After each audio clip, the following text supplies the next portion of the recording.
Oh, everybody can see me? Yeah. Welcome, welcome everybody.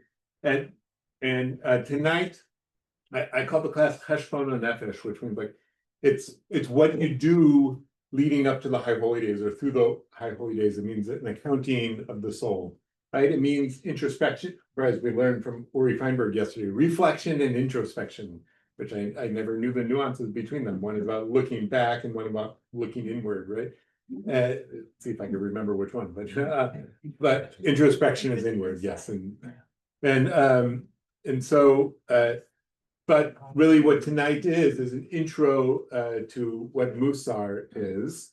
I think it was 5 years ago I taught a Mussar class that then got interrupted by COVID, and we continued online, our first online class here. So after this, if you're interested, I will be teaching once a month Mussar throughout the year, and we'll talk more about that later.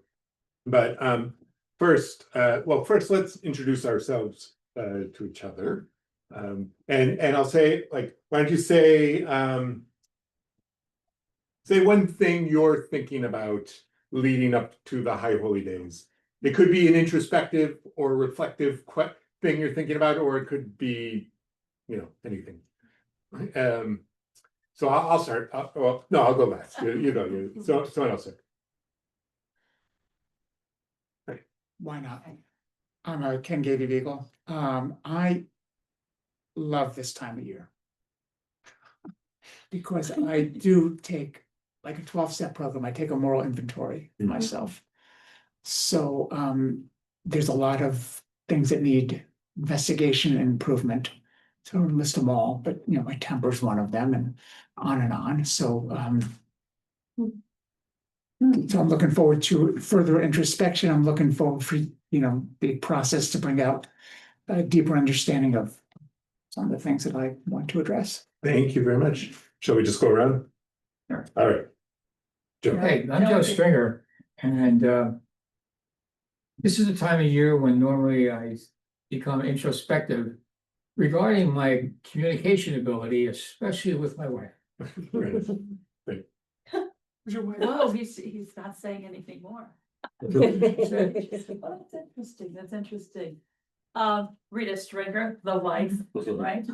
I don't know. It's a hard question, a little bit like, and I think part of me says I'm too busy to think about becoming, honestly, for the time to be introspective right now, giving different things. But for me, it's kind of a time just to pause. Just to pause and say, well, it's Rosh Hashanah, it's this time of year as we go through it. It's a time sometimes for us of family, and it's time for for temple. So it's just a stop moment, actually, as I approach it that time, which is a little different than almost all the other stuff that goes on, Yes. in our lives. Yeah. I'm Matthew Marin. Difficult question. Thinking about it, I think I will reflect. I'm not going to smoke anymore. Cigarettes. Yeah. Yeah,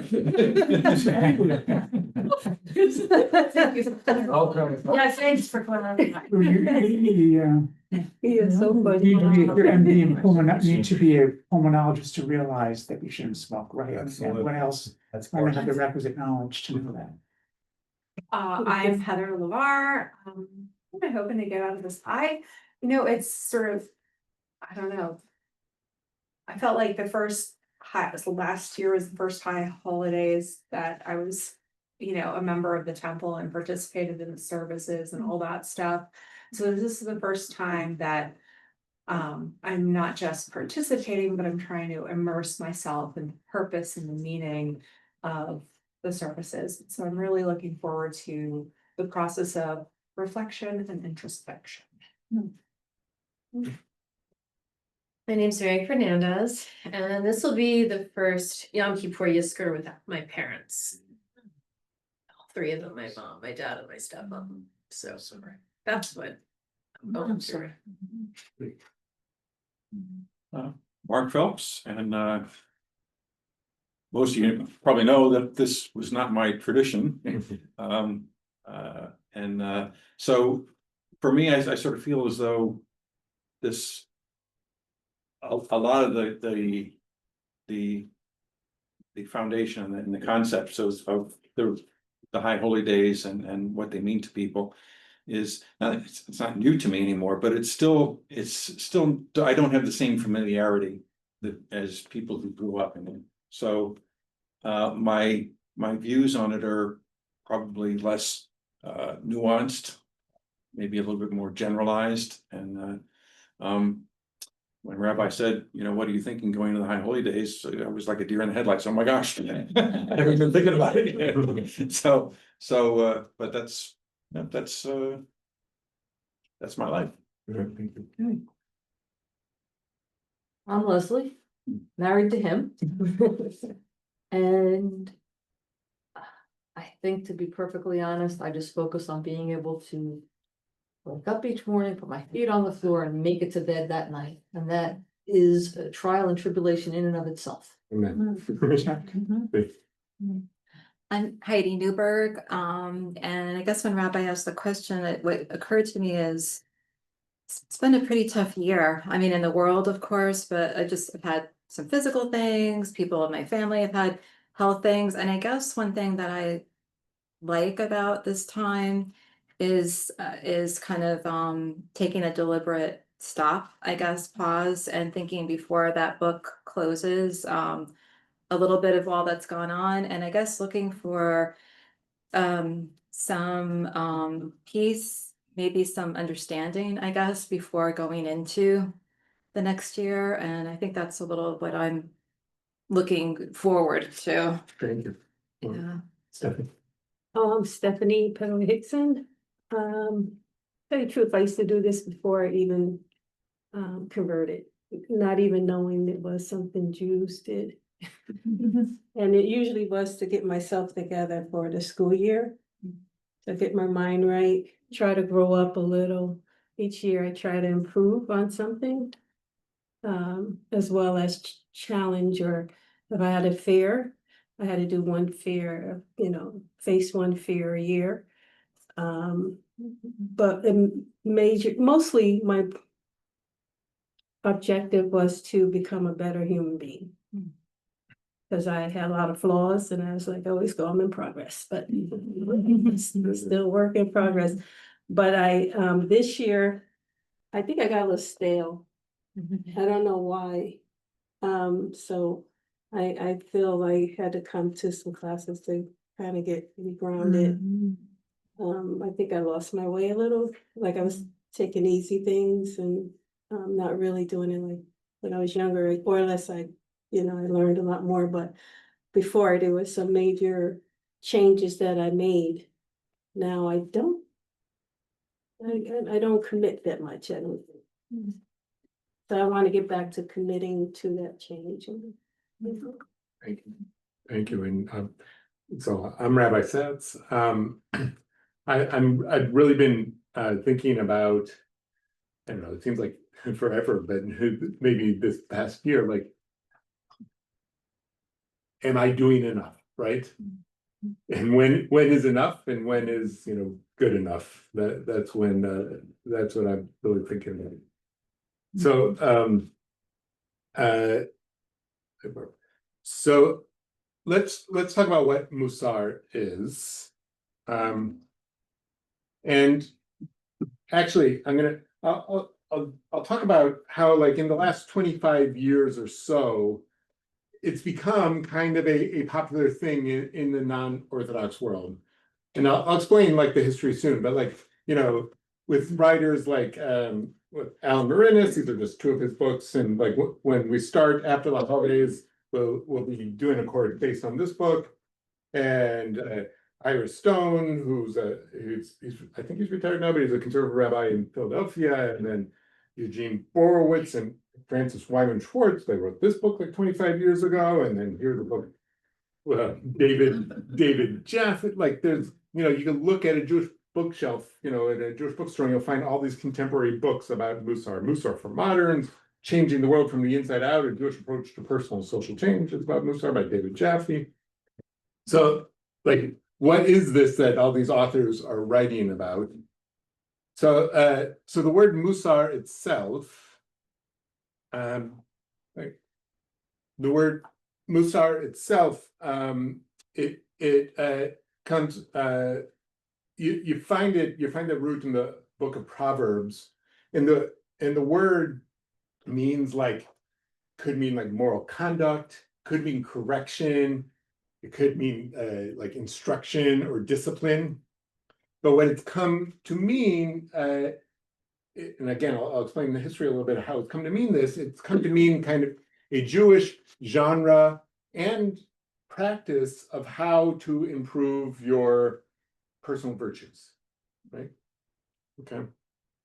And so, you can look at books in the Bible, like parts of the Bible, but definitely a book like the book of Proverbs, or maybe Kohelet, Ecclesiastes. But definitely in the Middle Ages, there were great works about this, about moral conduct, improving your virtues. You could say it's kind of like if you studied some philosophy in college or high school, virtue ethics, right? Like you might have read some Aristotle, and they talk about the virtues, right? So Mussar is kind of the Jewish version of that, of the Greek virtues. And so some of the medieval Jewish writers would say they were influenced by the Greeks, and some of them wouldn't admit it, right? So different works in the Middle Ages would have sometimes different lists of these virtues that we have to practice. And different writers had different words, but most of them use the word midah. A midah becomes a virtue, or what Alan Marinis will call a soul trait. S-O-U-L, soul trait. But a midah means, in classical Hebrew, it means a measurement, but it comes to mean this a virtue, okay? And many are midot, or more than one is midot. So when we talk about a midah or midot, hopefully you'll get to know what we're talking about. But what are some of these midot? Humility, patience, loving kindness, and here I can read, like, here's a list from this work that's based on a medieval work. Wisdom, trustworthiness, loving kindness, common decency, compassion, zeal, generosity, wealth, charity, humility, modesty, contentedness, inclining towards the good, shamefacedness, pure-heartedness, a shem tov, a good name, peace, shalom, and yidiat ha'el, yidiat Hashem, the knowing God, and yirat Hashem, loving, fearing God, and ahavat Hashem, loving God. Right, so different works of Mussar have different lists, emphasize different things. But what's it about? It's really about a study so that you become, so we would say in Yiddish, a mensch, right? And a mensch, in German, a mensch means a person, but in Yiddish, a mensch means a good person. It's a gender neutral term too. It's a male or female mensch. Okay. The notion of being a tzaddik, is that similar? Or So good. So a tzaddik is like a saint. right? Can we achieve that? I don't know. When we talk, when we get into a little more of the history, we'll see how the Mussar movement was maybe a little bit in reaction to the Hasidic movement. Right. Hasids definitely talk about a tzaddik. Right. That's, some would say the Rebbe or the Admor or something like that. But yes, maybe saintliness. Sometimes you can see works talking about a chassid, which means a pious person. Right. A tzaddik is a saintly person. I think, like holy. I mean, holy's a holy. I don't want to say holy because holy sometimes means like in the like in the monk context, you're like separated from others. It's not about being separated from others. It's but being like a very good person, right? Could you define the differences? Like you said, holy can be right. So like it depends on the work. So like we don't need to get technical about it. But the point is to be a good person, right? Now you could think, well, if I just follow the mitzvot, right, what the mitzvot are the commandments of the Torah, if I just follow the mitzvot, wouldn't I be a good person? Right. And this has been an argument since ancient times in Jewish thought. Now, in fact, there's a famous comment by the Ramban, who was a medieval rabbi in Spain, who actually about the verse from the Torah, Kedoshim Tihiyu, you shall be holy. And he says, this is not about following certain mitzvot, because you could follow the mitzvot and still be a jerk, right? Or you can follow the mitzvot and be a glutton, right? You can follow the mitzvot and, and so it's about something that maybe the mitzvot lead us to, but something that's slightly different, right?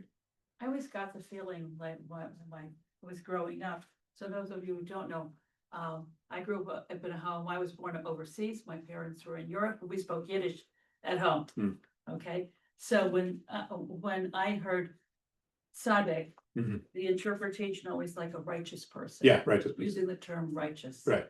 And that's what a chassid means too, right? Yeah. Kind of just different, slight variations. Yeah. So to be a righteous person. They'd say if someone was a tzaddik, that was a righteous person. Right. But if you say it, if you say it sarcastically, it means like a self-righteous person, Oh, right? is that true? Yeah, it could be. Yeah, right. So what does it mean to be a righteous person? But I think in that definition of being a righteous person is being a mensch, being a good person, right? And maybe in English it's not always the same, right? Or in our connotations, right? But what does it mean to be a good person? That's what we're aiming at. And so sometimes Mussar, in modern Hebrew, Mussar sometimes means ethics. So it's not only about ethics. Like sometimes when we think of ethics, it could be like a utilitarian point of view where like you kind of calculate what's the best thing to happen to maximize the most, happiness, or it could be, the Kantian, what's the exact rule you have to follow all the time. No, it's more of a virtue ethics. And how does a humble person act? How does a patient person act? How does a generous person act in any given situation? Right? So I sort of thought that the difference was not simply following or studying, but actually incorporating these virtues into your being. Yes, good, exactly. So how do we do that? So now fast forward into the 19th century. Okay, 19th century in Lithuania, Belarus, Lithuania, Eastern Europe, Russian Empire. Okay, and there's a rabbi named Yisrael Salanter. Salant, because he originally came from this town called Salant. I don't know if it's in Belarus or Lithuania, but he's a great scholar, and he thinks that people need to not just study Talmud, like the yeshiva. He was thinking about first the bourgeois business owners and the yeshiva bachers, boys who study in yeshiva. But mid-19th century, modern life was even reaching, I shouldn't say that, was also reaching Eastern Europe. It happened first for Jews in German-speaking lands, and eventually it moved its way east into Eastern Europe. And Jews were less so in Eastern Europe than in Central Europe, but Jews were coming into university, working in other kinds of professions, right? And moving to cities, right? That was also a part, really happening. And Yisrael Salanter was very concerned about people's personal moral virtue, right? And so he started a movement to return to these medieval works to study, okay? And then in the yeshivas, also he wanted to set aside time to study these works, not just Jewish law, right? It was a huge controversy, right? And so new yeshivas had to rise up to do that, right? Because some of the rabbis of the time said, no, it's just enough to study Jewish law. That makes you a good person. Studying medieval Jewish thought. These medieval works on Mussar, right. Because he felt that this personal virtue was something that we're losing. Right. Now, you know, as I said, because of historical forces, that was part of it, but also it might have been a little bit of a reaction to the Hasidic movement, which was happening more in what's Ukraine, into Hungary, you know, part Eastern Poland, right? So people were becoming attracted to that also. We're now in several generations after the founding of that, and it was kind of a personal spiritual, it was kind of a spiritual revival from the Lithuanian rabbis, not from the Hasidic rabbis, right? So that's part of it too. A lot of Hasidic rabbis will be, Hasidic or communities are also studying these texts, but this is now coming from Lithuania. If you learn something about Jewish history, you'll see that there was at the beginning of the Hasidic movement, there was a big controversy between who became the leaders of the Hasidic movement versus the rabbis in the yeshivas in Lithuania, right? And so after a couple generations, now this is a new movement coming from Lithuania. Does that make sense? Okay, so Yisrael Salanter, he thought not just studying these texts, but studying the text first, and supposedly he had like a very somber niggin, a somber melody that you would chant them to yourself to evoke emotions, right? And then and even like, you know, his disciples who started their own school, you know, their own like schools would have like maybe a different room where you would do this in that was like that was darker or more somber, right? And then you would have a small group of people that would study together and start. Then you would study a midah, maybe a week, maybe every couple of weeks, and you would critique each other. How are you doing? Right? And you would have, and then eventually a position in these yeshivot. There's someone called the different names in different yeshivot, but often it's called a mashgiach ruchani. You know what a mashgiach is? Coach or kitchen. The guy who checks the kitchen to make sure it's kosher. So this is mashgiach ruchani, check of your spirituality, of your spirits, yeah, right. And you would have like personal sessions with this guy, like a psychologist, right? Now, and So it could be coercive too, I guess. it could be. So one Mussar school, which grew up from one of Salanter's disciples, it was in the town of Novarodok, which I think is in Lithuania. They became very extreme. And some of the practices the boys would do is like, they would make them beg for food and make them do all these things to really build up humility. Like one famous story is he would make yeshiva bachers, he would tell like a kid to go to the hardware store and ask to buy fish, to be humiliated, right? Or like you have to go, when you go home on break on the train, or like don't have any money to get on the train, so that you'll have to like, you know, rely on God that you'll be able to get home and stuff. Yes, but they wouldn't see it as hazing. So that was an extreme end, because the altar of Novarodok, the old man of Novarodok, felt that like we are so debased, we have to break ourselves down to build ourselves even more, to build ourselves up. Other Mussar teachers were not as extreme, but Any evidence of what's that? I'm just thinking about like some of the Shia and some of the other, to humble themselves, they were physically mortified. Yes, so Is there there was a school, there was a medieval work called the Sefer Hasidim, the book of Hasidim, but not the Hasidim of the 1800s. This was a medieval work that, yeah, they would talk about in Europe, rolling around in the snow, or like burying yourself in the ground, you know, things like that. Yeah. But can you go back a sec? Sorry, yes. I've gotten the impression when you've talked about Mussar, which you have since you've come, that it was kind of certainly a concept and I guess you work with Moranis, is it, or? Alan Moranis, yeah. Study, that this was something, I don't know how to put it, a newer approach to looking at it. I'll get the contemporary, yeah. But so now as you're talking about, does that concept or just the term Mussar go back further? Well, right, so the term goes back, you know, to the Bible, but this movement that started in the mid-19th century. Okay, so the term itself goes back to the Bible. Yeah, yeah. And how was it used then? Right, so it means like correction or discipline or instruction in the Bible. But it's come to be by the 19th century, this movement. If you want to read like a little satirical but also amazing work, it's a 2-volume huge work. It's translated in English like in the 70s by Chaim Grade, was a famous Yiddish writer in Eastern Europe and then after the Holocaust in America. Other Yiddish writers thought he was much better than Isaac Bashevis Singer, but Isaac Bashevis Singer, of course, won the Nobel Prize, and Chaim Grade resented him his whole life.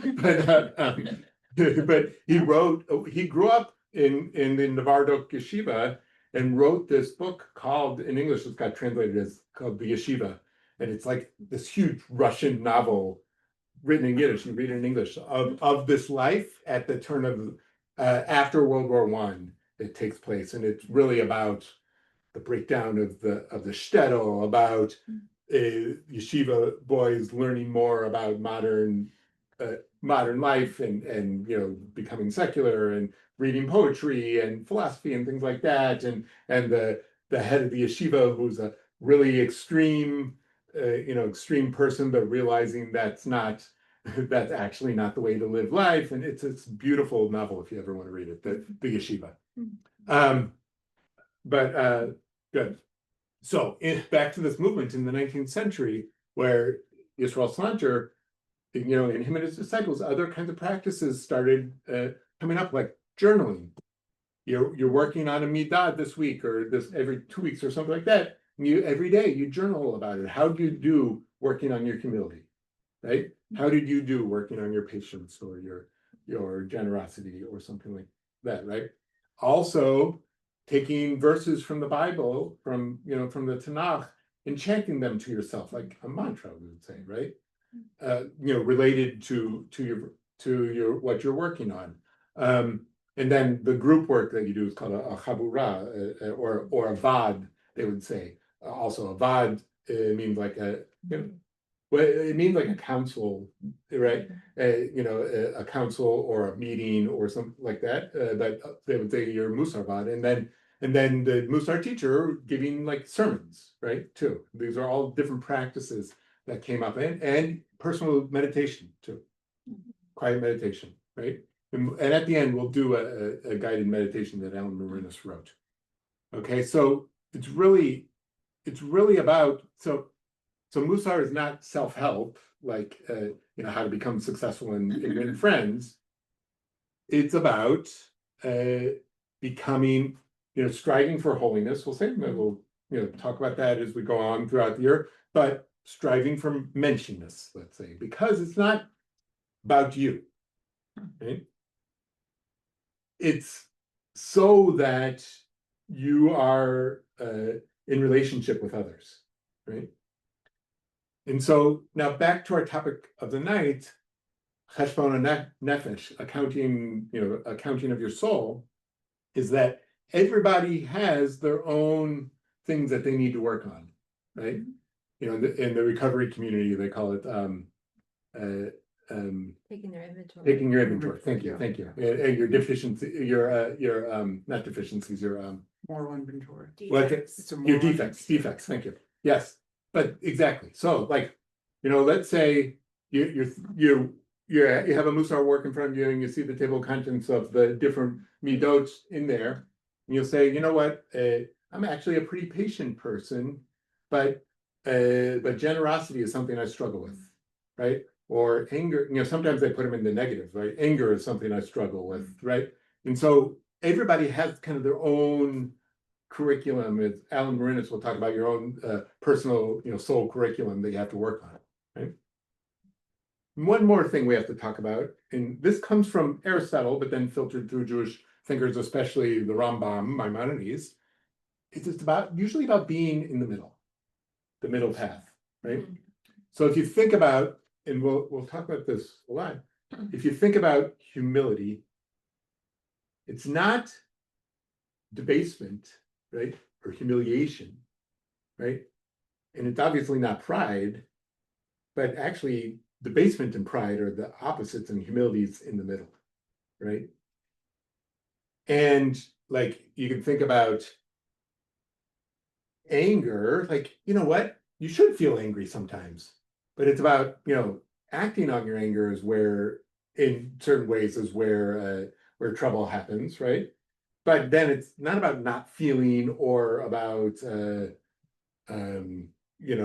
whatever the opposite of anger is. I don't know, right? So it's about the situation where you need to find yourself on that scale.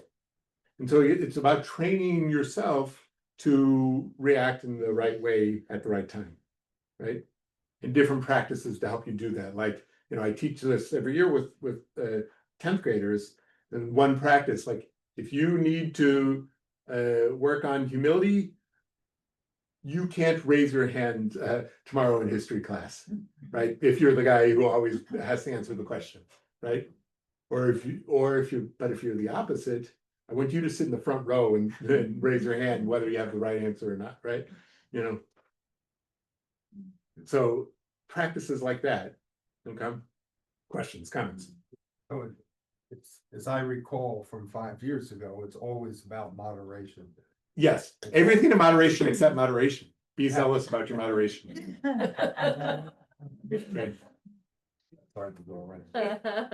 Exactly. They did get it from Aristotle, Yeah. but the Buddha was 300 years before For Aristotle. sure. They were not reading, they didn't have the Buddha didn't make it into the yeshivas, but maybe. No, I think he made it to Aristotle. Maybe, for sure. And so, I mean, the yeshiva bachers weren't reading Aristotle, but they were reading the Rambam, reading Maimonides, right? And although Aristotle was translated into Yiddish, and if you read the yeshiva, they were reading a lot of stuff, especially 120 years ago or something like that. They were reading more than the rabbis thought they were, right? And so, it's amazing. Here's an aside. It's amazing. Like so many of the great like founders of the state of Israel came from a few yeshivas in Lithuania and Poland and rebelled against them, of course, but like a few of like the giants like came from the, studied in these places, right? Good. Any other questions?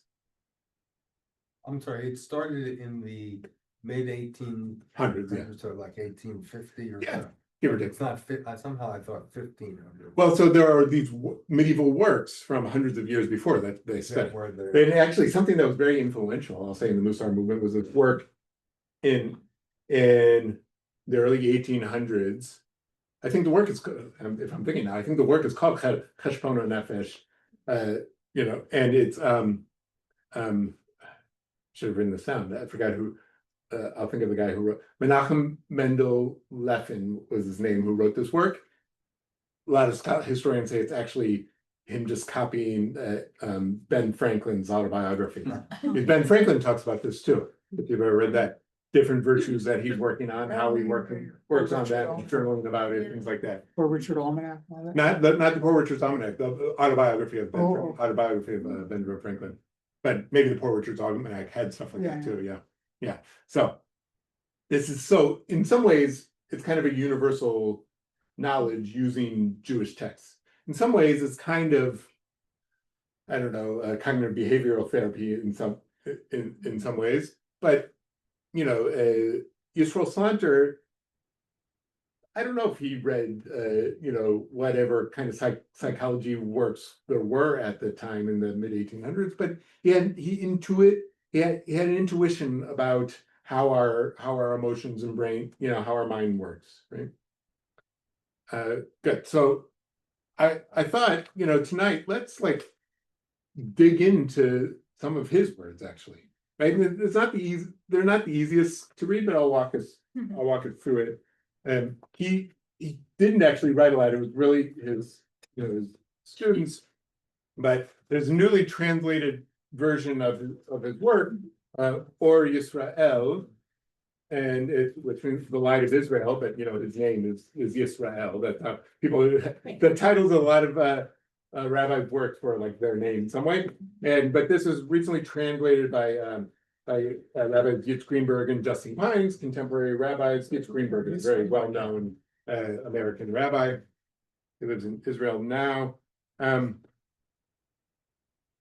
And Yitz Greenberg, actually, he writes about this beautifully in the intro to this new work, but also in his last work that came out like a year after this, what's it called, Living, I forget, yeah. It's basically a manifesto Yeah. of his. Yeah, it's beautiful work. But he talks about, he grew up in New York.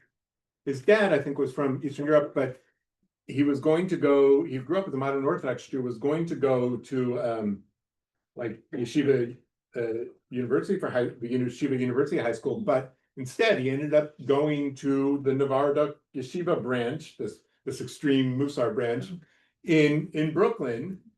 It's still there, but after the war, he said they toned down. But everybody he studied with when he was young were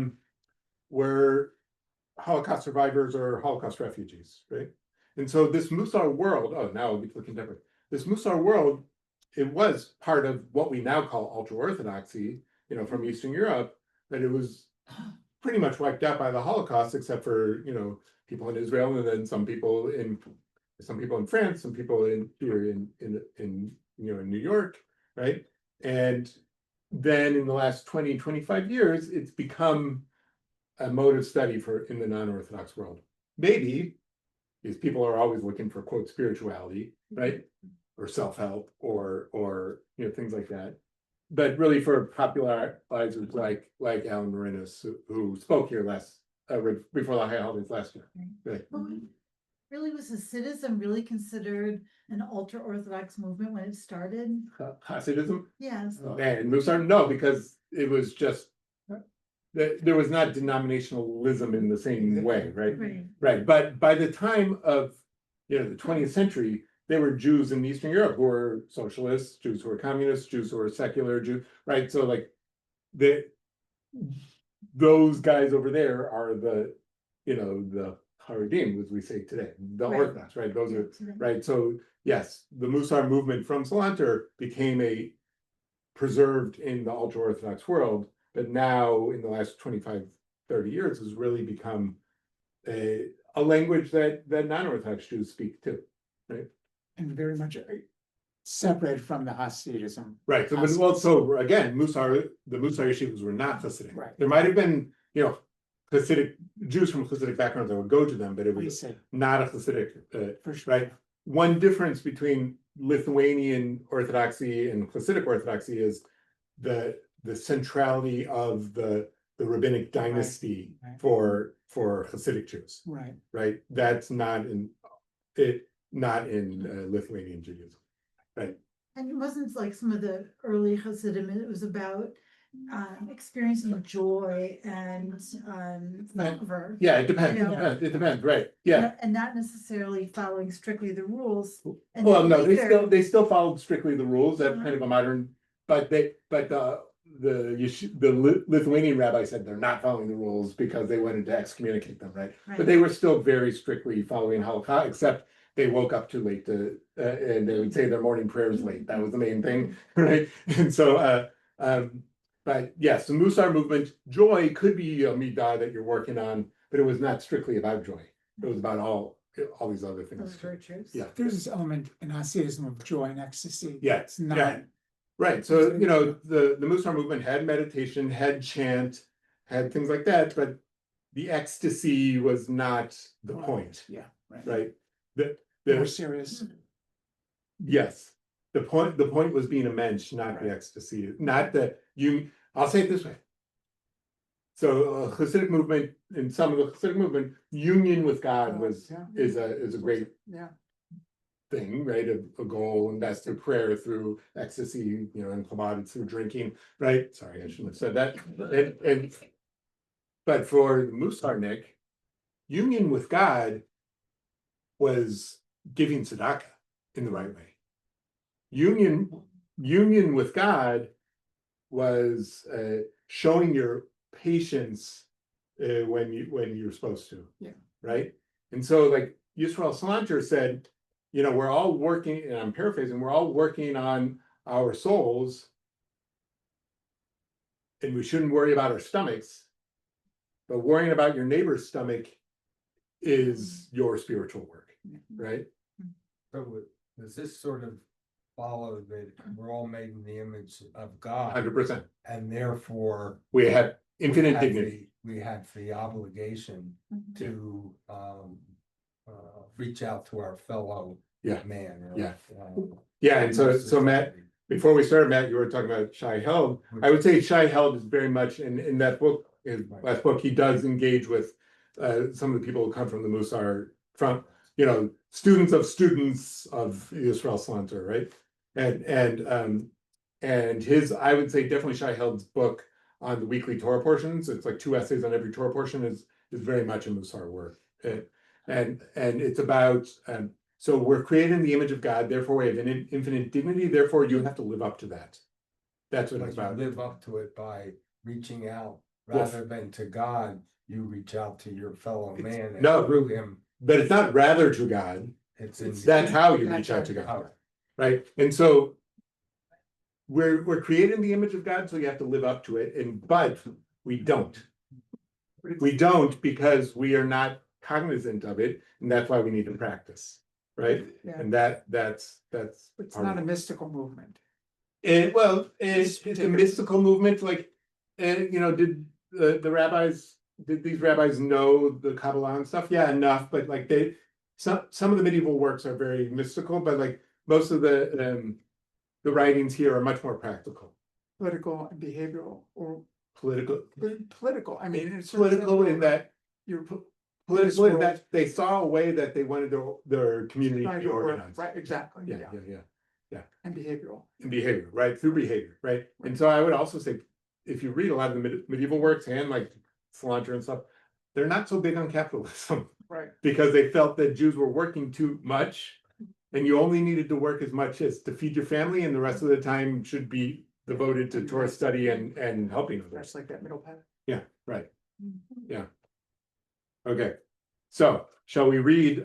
So Or Yisrael is a collection of Yisrael Salanter's mainly letters and some sermons to his students. So shall we, let's read the first one, and then I brought another one that is, it's a letter he wrote during Elul, the month that we're in, right? And so, in the table of context, Greenberg and Pines give a title. I didn't copy it here. So they call this letter "Setting a Fixed Time to Practice Mussar." Okay. So someone like to read? All right, Heather. Sure. All right, letter 1.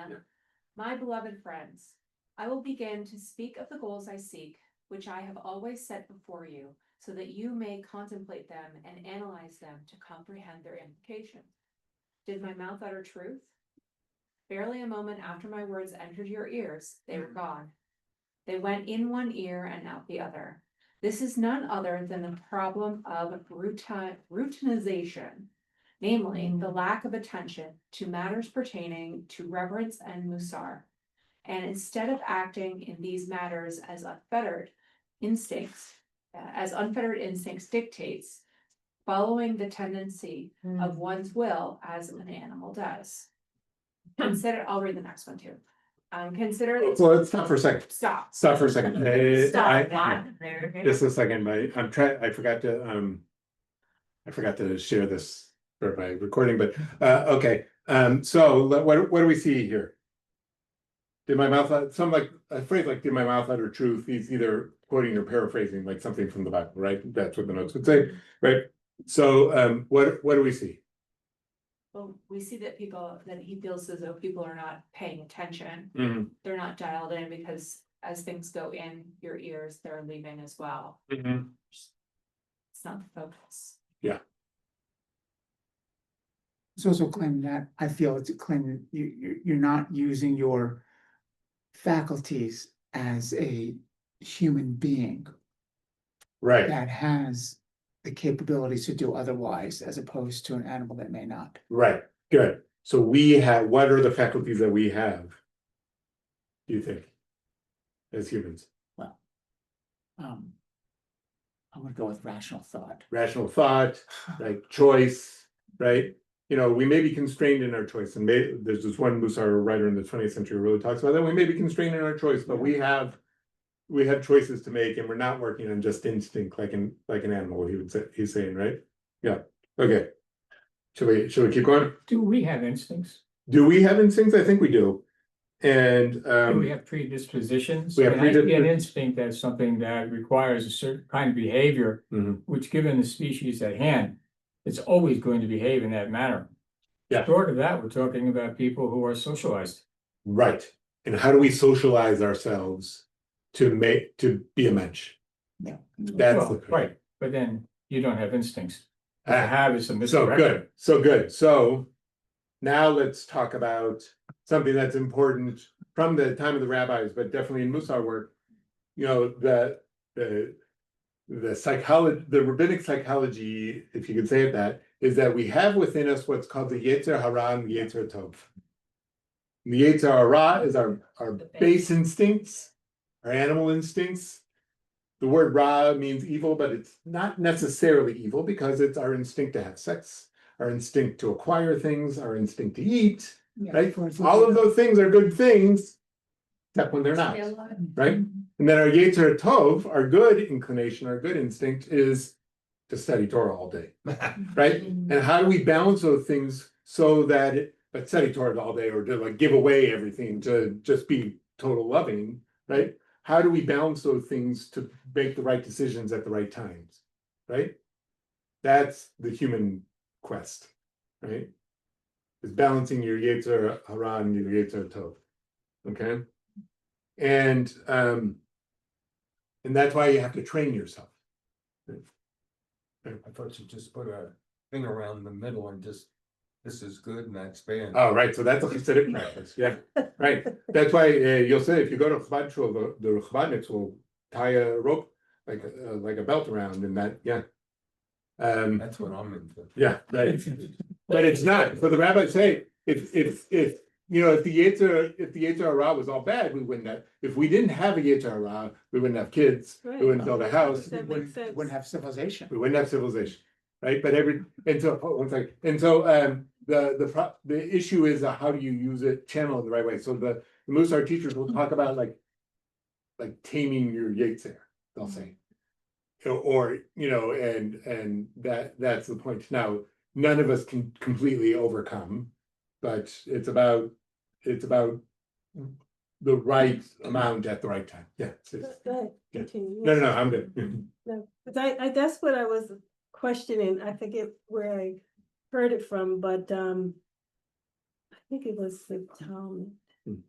No, it was Tanya. I was listening to something. Tanya is the main work of the Chabad, which is very much a Mussar work in some ways. Yeah. Okay, and they were saying, I can't remember, it was last week, I think. Where you say be generous and study Torah. But if you study Torah all day and neglect yourself to eat. Yeah. That's not good. Yeah, you can't die. Right, Yeah, so. you can't kill yourself, yeah. Yeah, so that was. Right, or you neglect your family. Yeah, they gave a whole bunch of different. Yeah. Right. Right, exactly. So our first paragraph is basically saying, with all this, we don't really listen to it, it just goes in one ear and comes out the other. Yeah, right.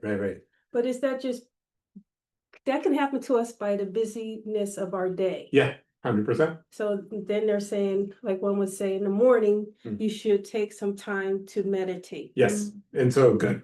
Okay, Yeah, go ahead. no, exactly. And so like a traditional Jew 150 years ago would have been praying 3 times a day. But are you praying just to get to work? Yeah. Praying quickly to get to work, or He was saying- is your prayer changing you, right? And so like here, we'll use contemporary language. Are you mindful of your ethical choices that you have, right? Word kavanah means something here.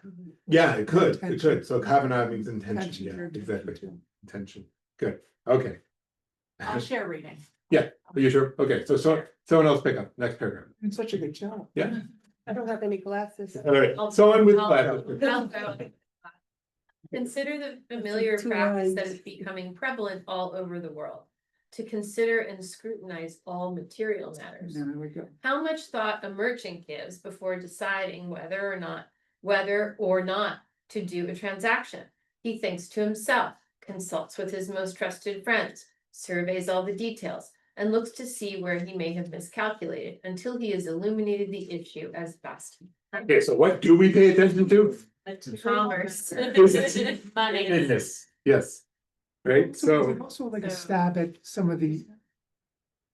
When this been written, about some of the, 1850s, I 1860s, mean, something like like the that. new science too, 1870s, yeah, right? yeah, for sure. Yeah, For sure. that's not just, Material, Economic like materialism, materialism. meaning like, Marxism or something like that, yeah, could be, but I think he's talking here about. He might be writing this letter to his students who are, or, small shop owners and stuff, or shop owners and things like that. Not just shop owners, like, the merchants and, like Jews, some Jews were. Building big businesses at this time, So, but you pay attention when it has to do with your accounting, right? Yeah, Yeah, I think that's what he's saying. keep going. Yeah, sure. So it is with respect to the study of the Holy Torah.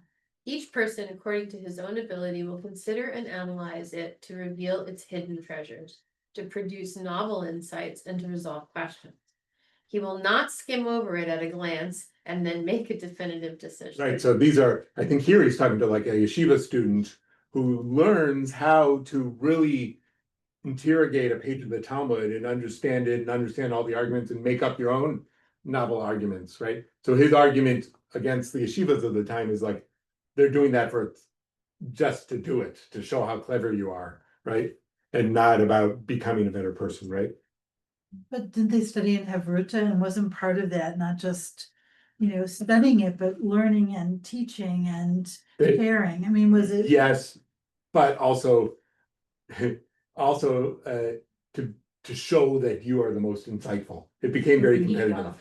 It became very competitive, and the goal is never to have to always do that the rest of your life, right? Hmm. If like the yeshiva students at the time, like back to this novel I talk about it. If you had to get a job as a rabbi, like with a community, that was like because you weren't the best yeshiva student. Yeah. No, Okay, you never graduated. right, or you had to get a job, right? Because the best yeshiva students. Just stay there and are supported by the community to just study. No practical purpose at all. The communal rabbi had to answer actual questions for actual people. The people in the yeshiva just study, I think that's what he's fighting it's against. like a monastic life. It's kind of a monastic life. Yeah, kind of, yeah. Yeah, It was right, especially because, your wife might be living in another town if yeshiva's in a different town. I see. Yeah, yeah, you go home on the holidays to visit your wife. So you would be married. Yes, you would be married, definitely, and you would have kids, but they may be living in a different place. And the wife and kids would take supporting themselves. Yes, a lot of times wives had jobs. And supported their husbands. Yeah, yes, supported their husbands. They would run like a store or something like that. Yeah, the wife's work. It was not the case in, poor societies where women didn't work. There was never the case except in rich societies that women were home, right?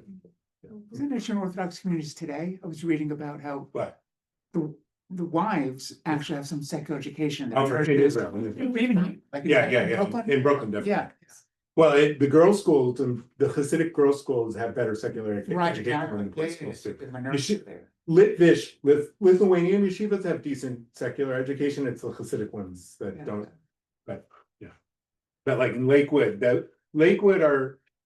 is, if you wanna go to like learn some Mussar Lithuanian yeshiva, you go to Lakewood, okay? Someone else want to pick up? Yeah, sure. It's the second paragraph on. Yeah, page second five. paragraph on page 5. This is not the case with respect to the ways of Mussar. Its analysis entails searching all human paths and actions in order to guard against tendencies of the will and of the urge that disturbs and prevents all that is good and fine. An indispensable necessity to achieve reverence. Mussar and good behavior will endure without. Will not endure. Oh, my goodness, will not endure without major strategies for which one must harness the mind until it makes a strong impression on the heart, so that it empowers and energizes the external limbs to exercise refinement that is not impeded by lowly physical drive. Sorry, Matt. Yeah.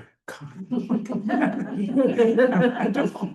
What I'm thinking about. And status seeking. Yet with all humans are very lazy in this area. Person considers it a burden to devote himself even for a short time to this, to the point that he even considers it a waste of time. Right?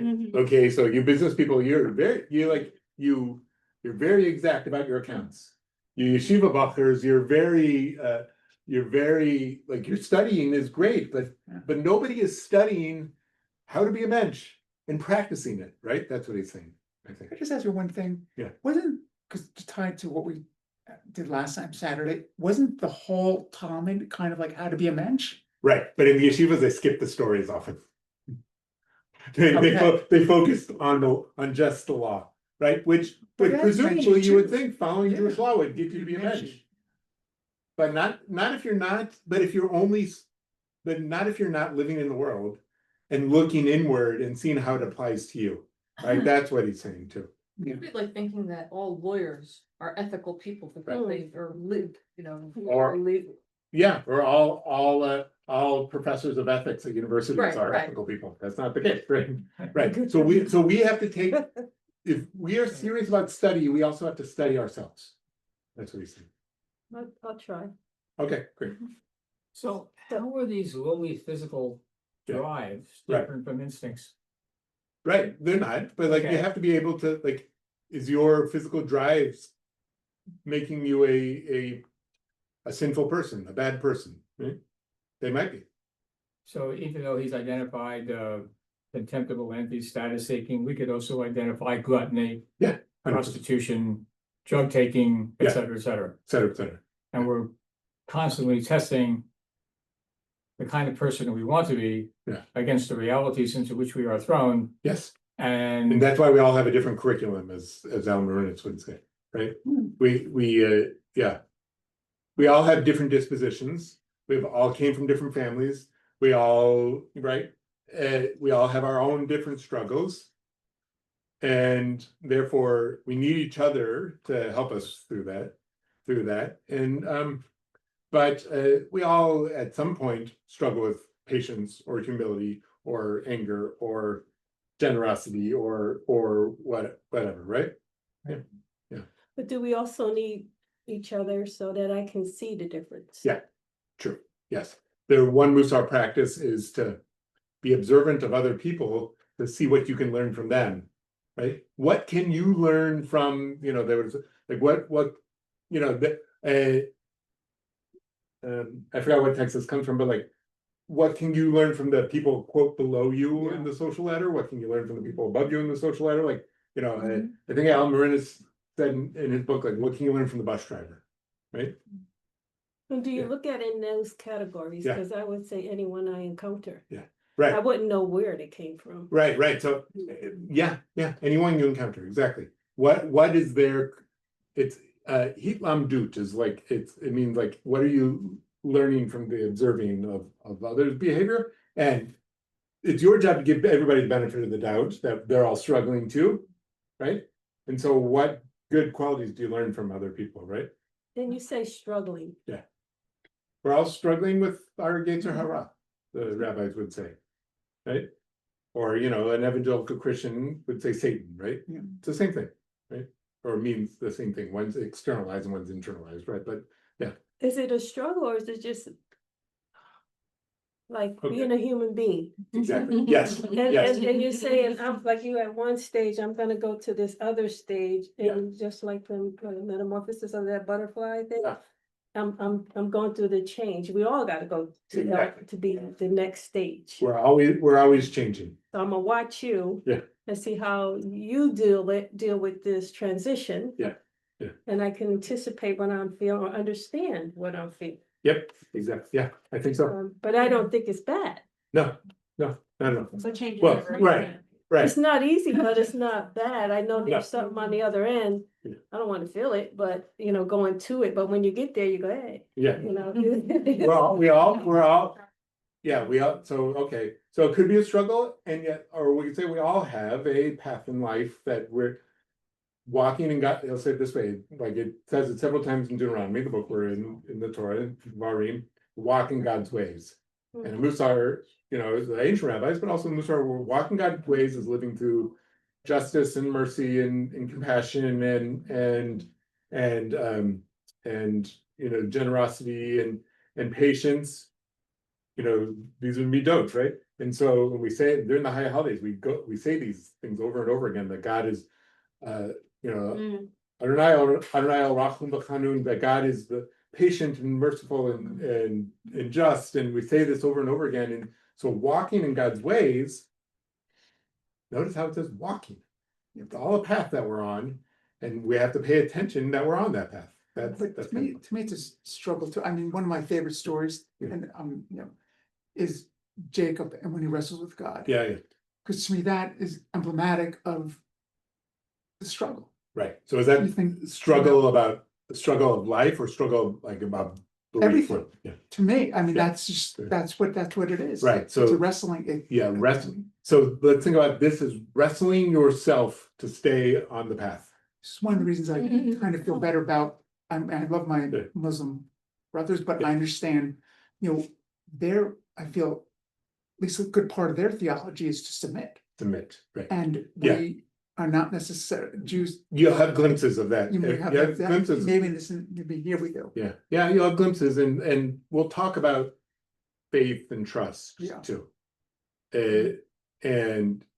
But I think it's usually active.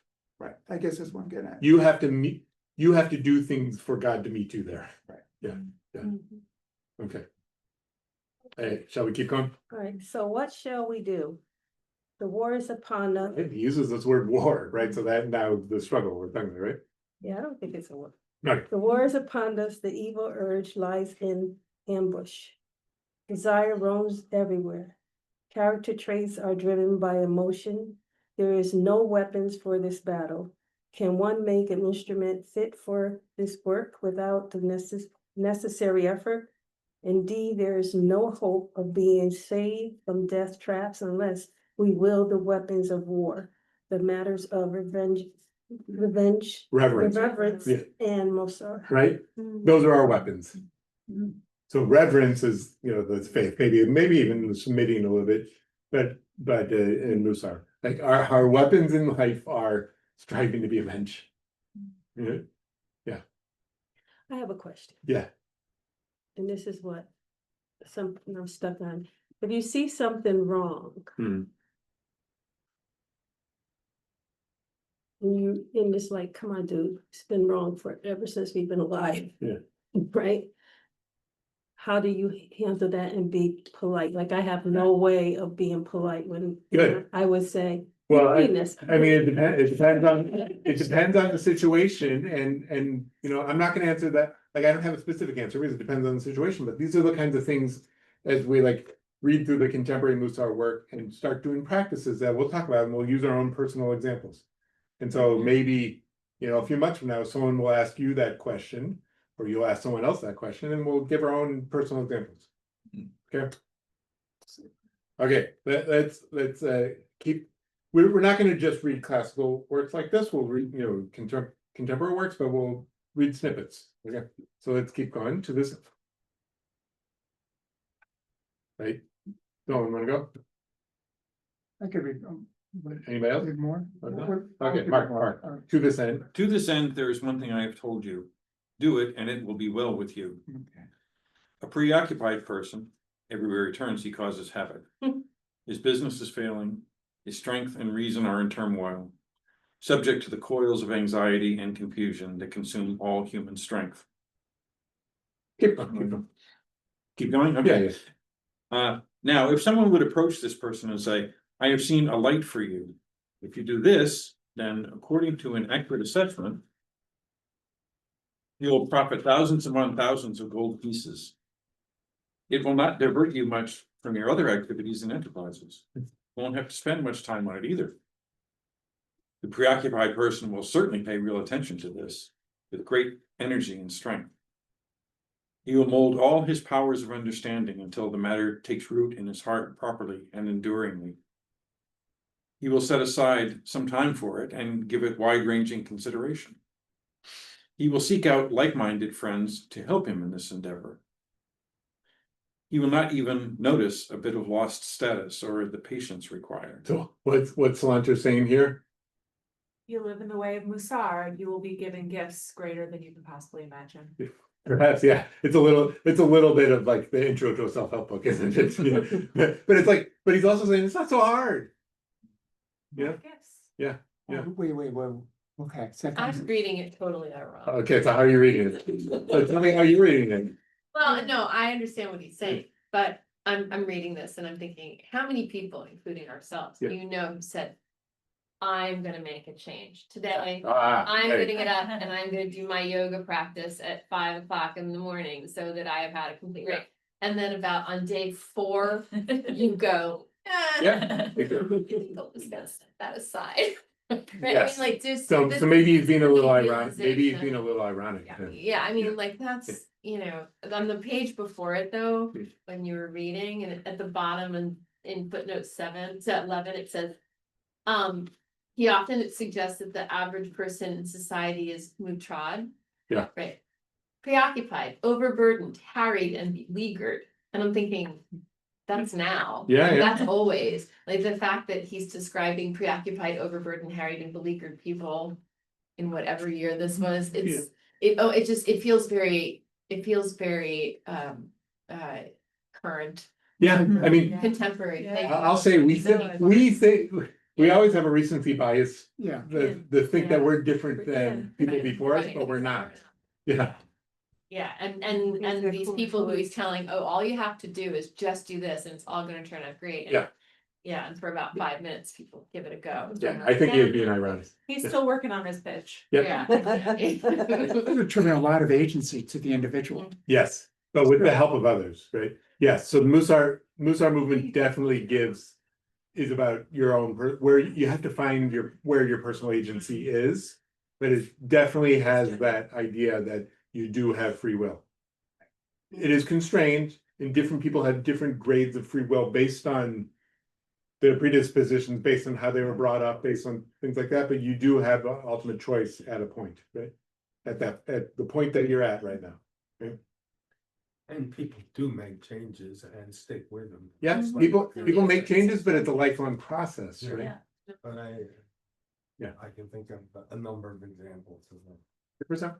But they're giving you, they're saying they're giving you a tool so Yeah. that you can exert free will. Yeah. Because it's only with self-knowledge Yeah. that you can actually have free will, because otherwise you're controlled By by your, your. your instincts, you keep saying, Instincts. yeah, your the Yates, right?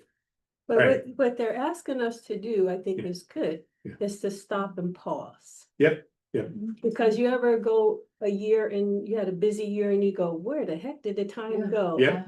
And you're a year older, Yeah. but if you stopped and paused, that year would have lasted significantly longer, relatively, Yep. it's still a year, but it would have seemed longer. And if we do this, you get more time out of time. Yep, and Mm.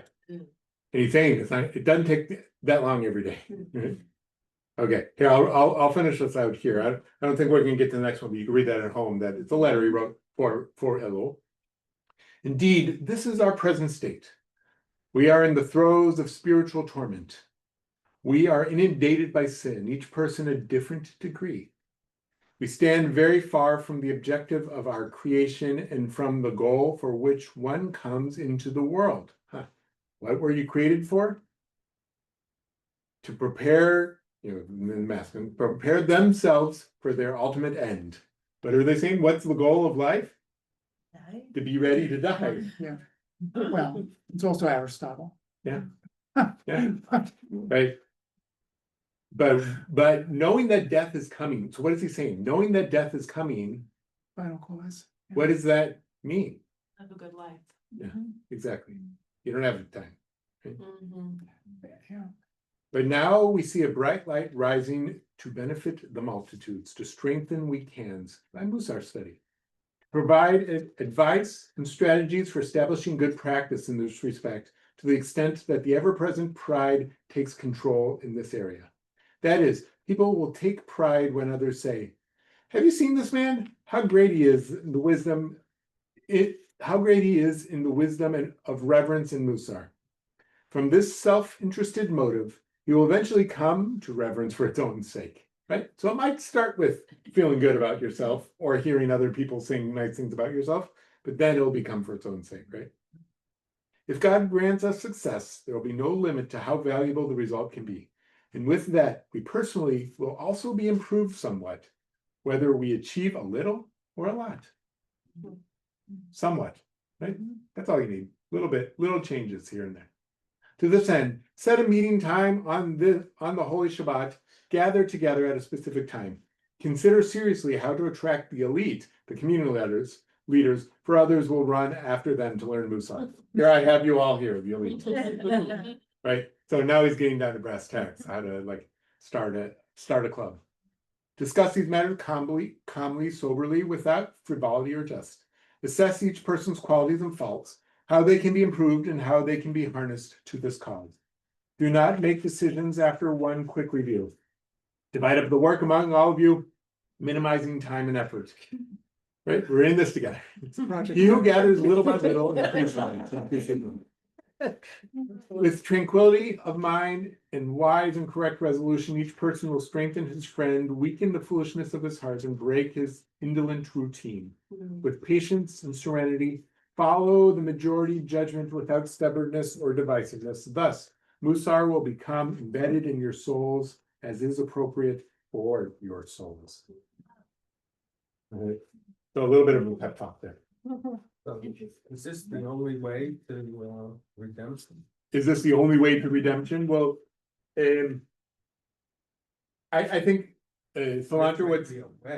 No, I think Cilantro would say this is the way of the way of the Torah is meant to be, right? And that we've lost that idea, and so we need to do specific things to bring it back, meaning making these little Mussar clubs, studying these texts that we forgot about, and right. So he would have said, I think, that our ancient ancestors would have already known this, right? Yeah. That, the rabbis of the Talmud would have been great Mussarnists, right? Right. Yeah. Just like the rabbis of Talmud had to look back to Moses. Yeah, right. Yeah, exactly. Give them support. If you're supposed to have self-contemplation and awareness, right? Then how is it that you can be following the majority judgment without stubbornness or divisiveness? How can they have the same insights you would have about yourself? Yeah. These people who are outside of you and maybe don't know everything. Right. Let's see, what does that mean? Barbara, does it mean that, I think people see me sometimes more clear than I see myself. Right, yeah. I have prejudices and I have my own rationalizations. Mhm. And sometimes people, some people probably think they know. So what he's talking about is specifically about your Mussar group. And if everybody is telling you Okay. that you need to work on your whatever trait, they're right, because you can't see it in yourself. Yeah, That- That's So what just they're like talking about. you have your own. Yeah, I think that's So it's not just in general, it's No, no. in specific. in the things. specific what we're trying to do here. I think that's what he's talking about. So we usually have girlfriends that do that. Yeah, too. exactly. Yeah. Listen to your friends, listen to your friends. Yeah. And then you get mad, but they're telling the truth, Yeah. and then you can go back home, you go home. Exactly. No, And you're I private. feel this could go very badly Oh, also. for sure. For sure. As I keep saying, read the work, the yeshiva. But you It's gotta an be amazing novel. when you're in it, and you have to know that the can people be that are abusive. part of your group are loving. It could definitely be abusive, and yes, I say that with think about, yeah. Was Job's friends being abusive? Or Yes. were they being supportive? No, They thought they were doing the right thing. Yeah, right. No, things can definitely just get out of the hand, and that's why you need a wise, patient teacher to be able to guide you, right? But So you- like, but- right, you have to, yeah. but like, think about, Excuse me, but I Yeah, also yeah. think if I criticize or someone criticizes me Mm. and they explain why. Yeah. That gives you an idea where they're coming from, Yeah. and you would discern then if they're being, mean, or if they're really concerned about your behavior that they're, 100%. talking to you about. Now, if I still want to take it in a negative, way, then I know I really gotta check on myself, Yeah, that's That's very my wise. immaturity. Exactly, and so like, yeah, but think about all kinds of cults like this, right? No, You know, EST yeah, right, or the one on HBO, the Nexium, right? Yeah, right. And so but also, the Jewish world is not divorced from these either, the Kabbalah Center, things like that. So how do you turn this not into, you have to have Moderation. the moderation. The teacher also has to practice what they preach. Yeah. Yeah. Both ways, the Yeah. ability to not to take it, but to Yeah. give it Yeah, away. right. One should. Right, So, right. Yeah. Okay, so when we do the curriculum based from the Mussar Institute, I don't know, we have these books to sell.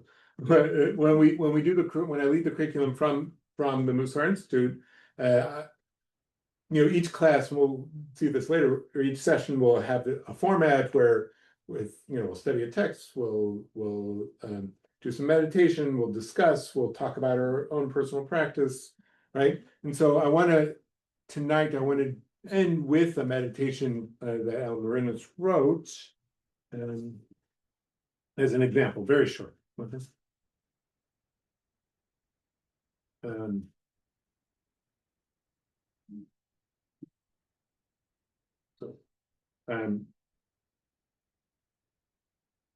So, okay, ready? Okay, if you're comfortable, if you're able, you can go straight, feet on the floor. Once you could close your eyes, we'll turn to examine in our minds both the lower self and the higher self that live within us. First, experience yourself living from your lower self. The you who is judgmental, envious, agitated, selfish, or whatever form that smaller, self-interesting being takes. Feel how fragmented and isolating it is to live from your lower self.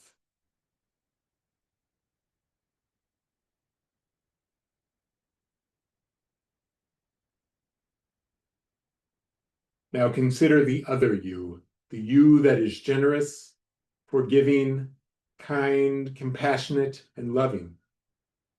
Feel what it is like to have those inner traits be your guiding lights.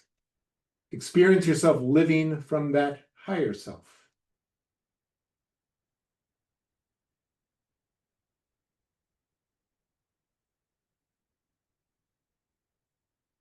As you sit with the feeling of living with your higher self, experience how peaceful you feel inwardly and how complete.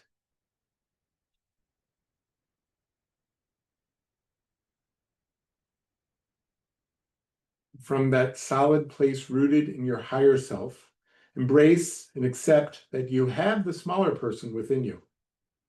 There is no need to reject the lower self. See within that the higher self is meant to be the master of the lower, to turn all its powers and capabilities to the same ends of wholeness and peace.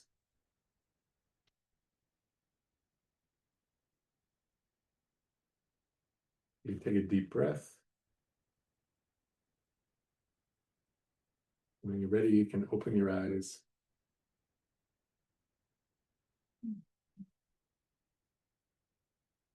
And so I hope as we lead to the high holy days, we strive to live our higher self.